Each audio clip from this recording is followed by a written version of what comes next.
TheArena, a multi-platform gaming news podcast, is brought to you by, well, of course, you. If you want to learn more about how you can support the show, go to patreon.com/TheArena_podcast.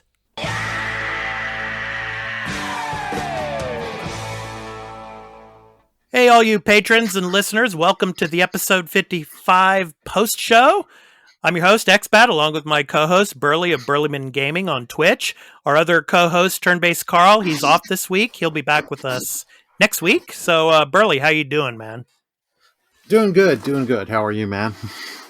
I'm hanging in there, man. Hanging in there. So, let's talk about some stuff that we didn't get a chance to talk about on the regular episode. So I don't know, Burly, did you hear earlier this week about the of course the Apple versus Epic?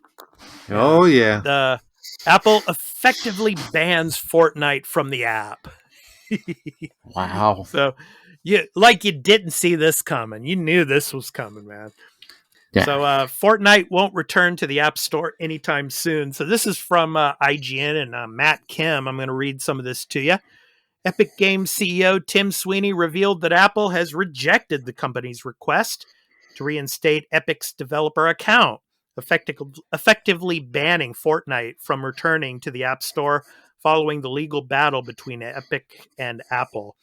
Sweeney revealed on social media a letter sent to him by Apple rejecting Epic's request to have its developer program account reinstated. An Apple developer account is required to develop and deliver apps on iOS. Furthermore, Apple says it will not consider requests to reinstate Epic's account, quote, until the district court's judgment becomes final and non-appealable, end quote, which Sweeney says could be as long as 5 years.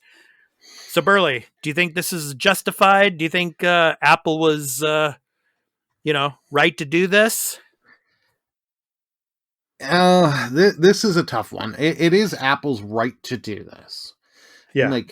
I don't like either company. To be fair, Epic was doing all this stuff because they wanted more money. They went around to do things the shady way instead of talking straight to Apple. Yeah. And being like, hey, you know what? You're taking way too much. Yeah. We want to renegotiate. Apple wouldn't renegotiate with them because Apple's going to just tell them, fuck you, we want the money. Yeah. Let's you know what I mean? In the beginning, Epic screwed up. Pushing back against Apple's 30% payment fee. That's really steep, obviously, but they went against Apple's policies. So Apple had every right to do this, I think. Yeah. So Apple had the right. And you know what? You guys wasted so much time. You wasted so much money. Yeah. Like, why would you have done this? Yeah. Now, yeah. Epic can't put stuff up there for 5 years, for potentially up to 5 years. The thing because of the appeals process. Yeah. Yeah. I'm curious because they have, all their development tools. Can they push updates?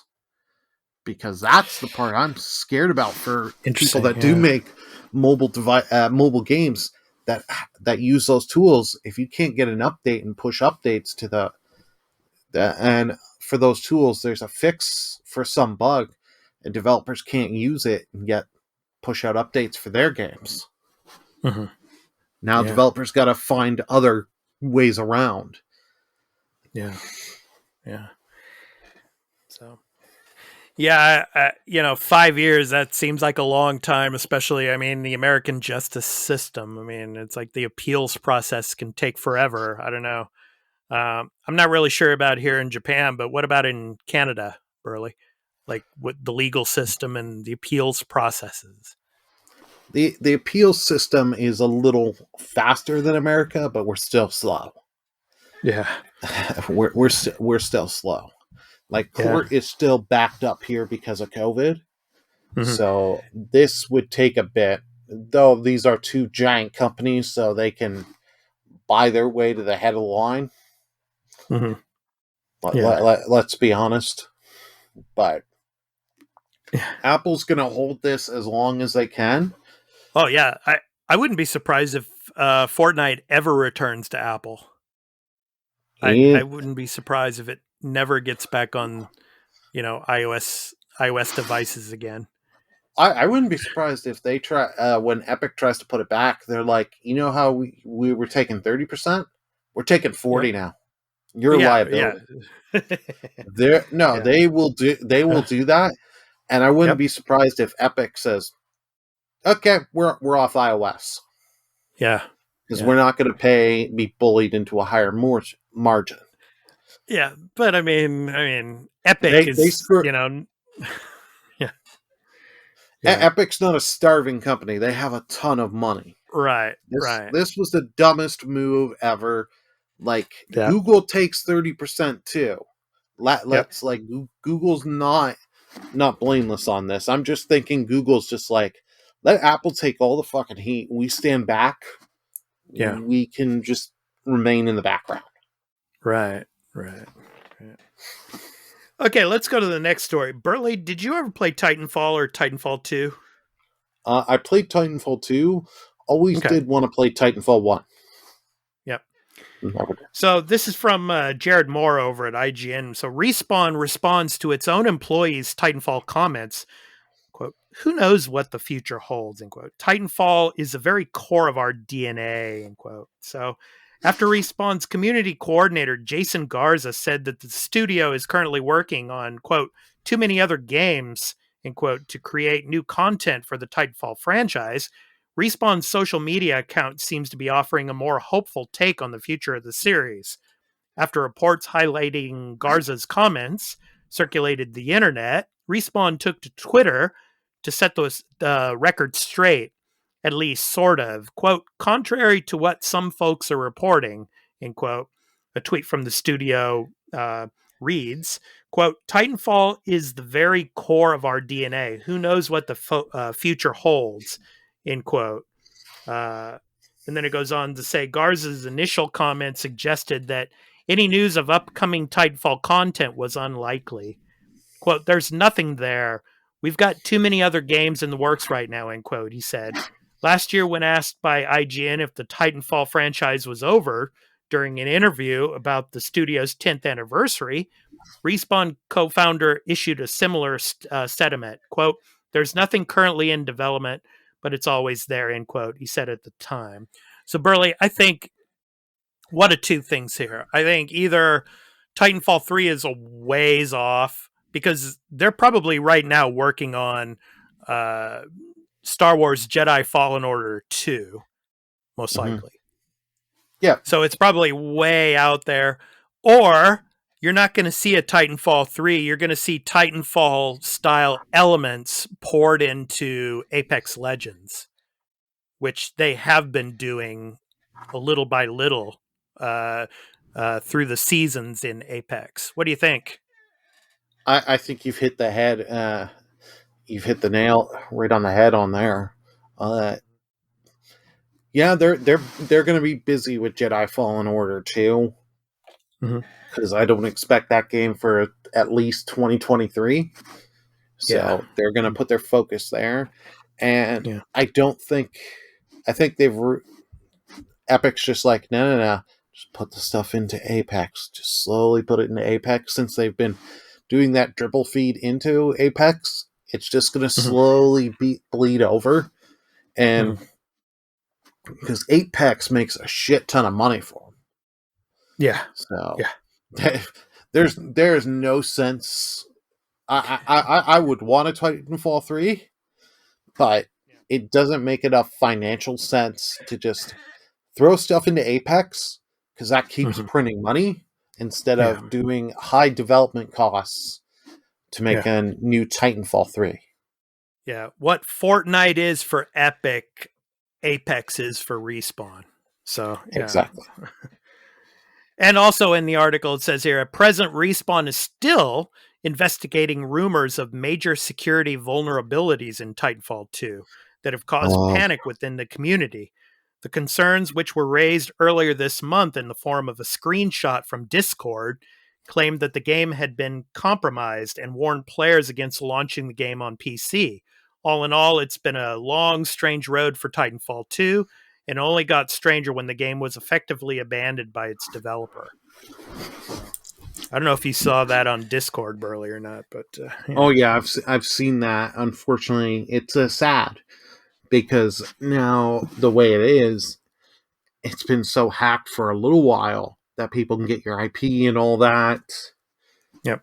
If you're playing on PC, I don't know how it is with console, but it's also there were a lot of hacks over the last while, and they've taken Respawn's resources and say, no, you're not putting them to Titanfall, you're putting them to Apex.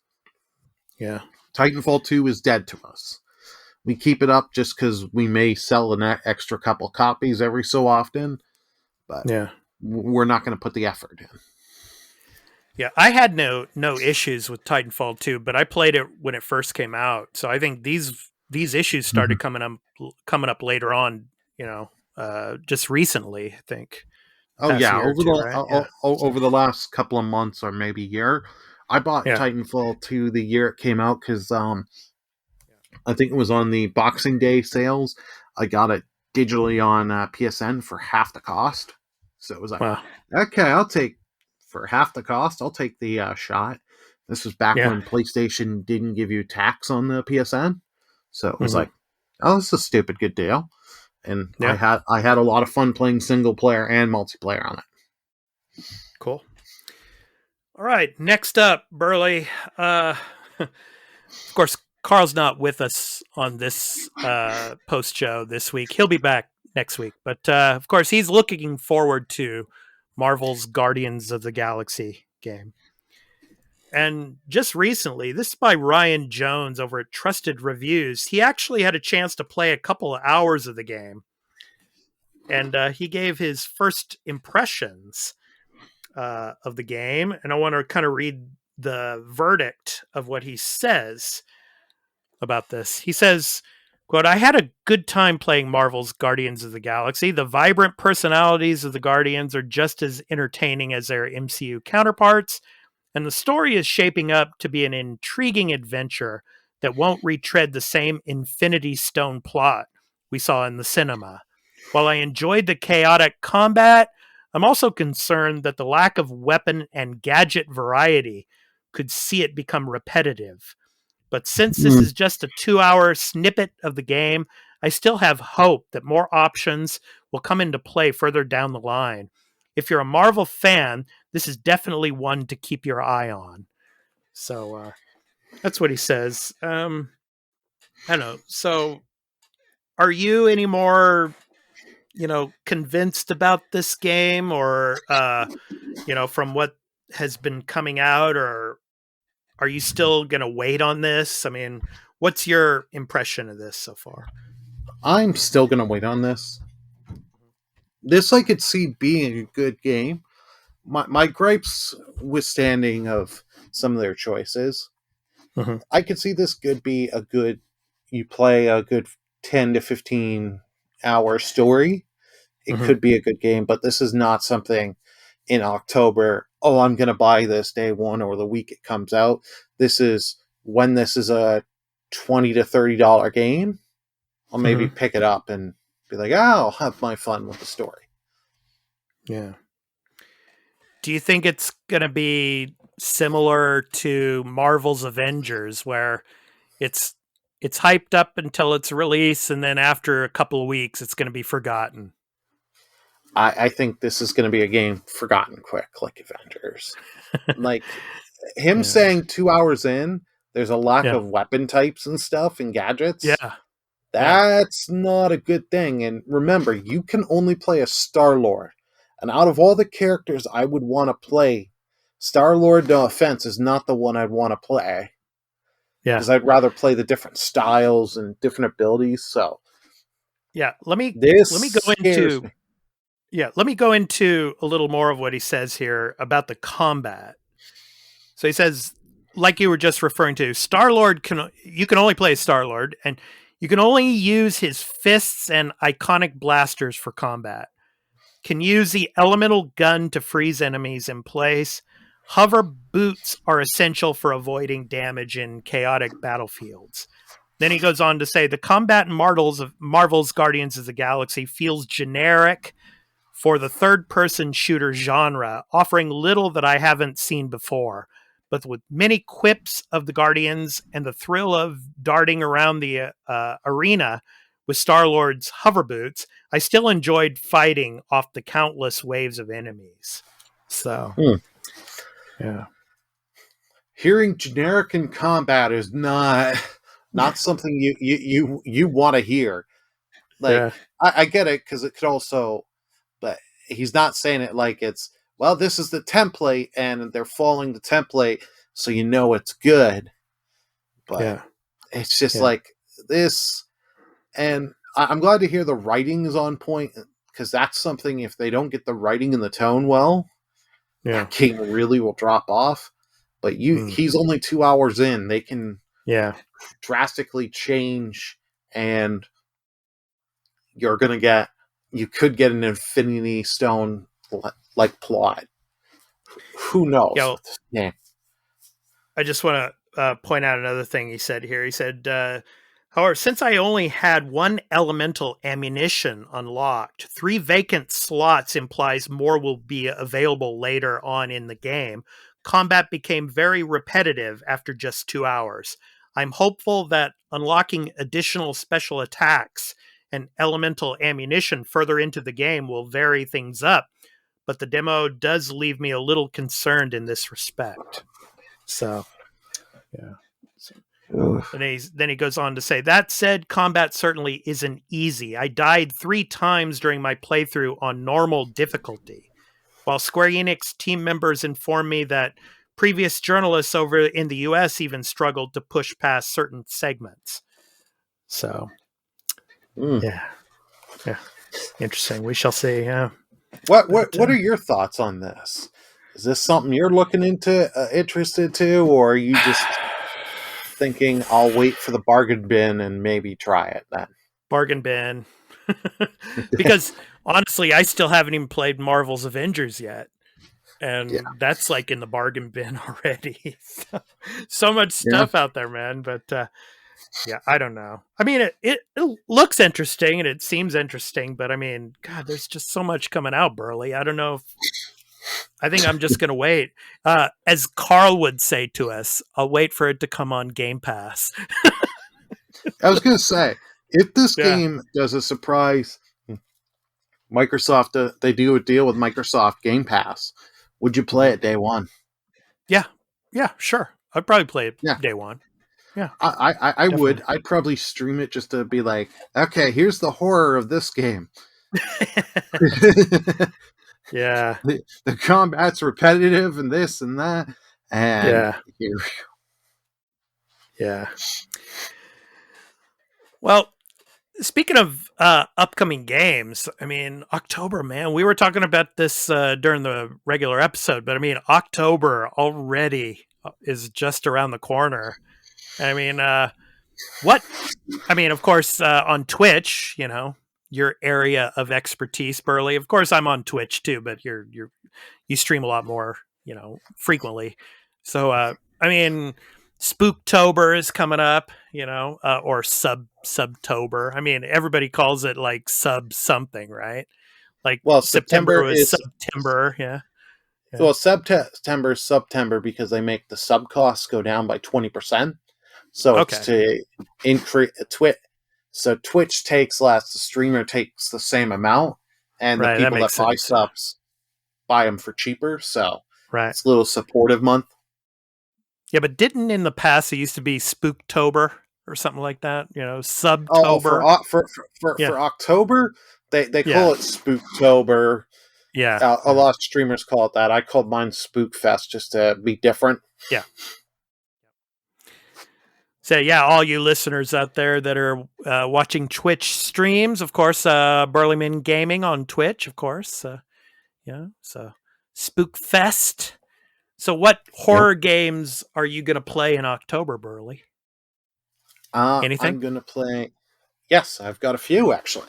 Awesome. The Alan Wake Remastered. I've got that pre-ordered. I never got a chance to play Alan Wake back in the day.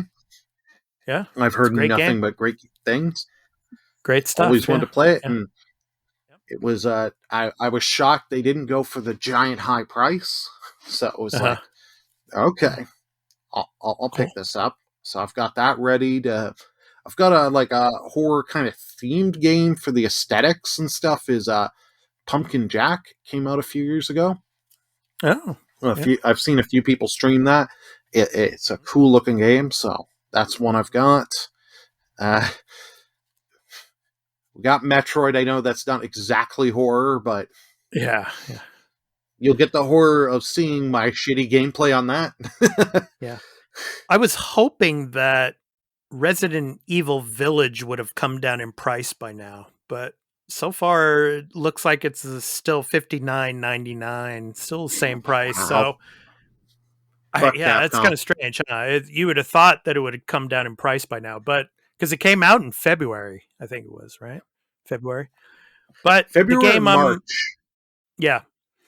The game I'm looking forward to playing horror-wise next month is the Dark Pictures anthology, the new game called House of Ashes.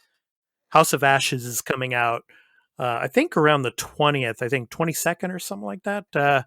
Right around Halloween time, I'm looking forward to playing that. It's the third title in the Dark Pictures anthology series. The first, of course, being Man of Medan. And the second it was called Little Hope was the second game. And so this is the third title coming out called House of Ashes. So basically you're a soldier in I think it's Afghanistan, and you go into this cave that's haunted or something like that. So looking forward to playing that one. So it's, the Dark Pictures anthology series is kind of like Until Dawn. It's basically the decisions you make within the game determine who lives, who dies, So, and then you have that narrator sitting in the library, and during the game it cuts off to him, and he tells you how well you're doing, what the choices that you made, whether that he felt they were good choices or terrible choices or whatnot. So, yeah, looking forward to that one.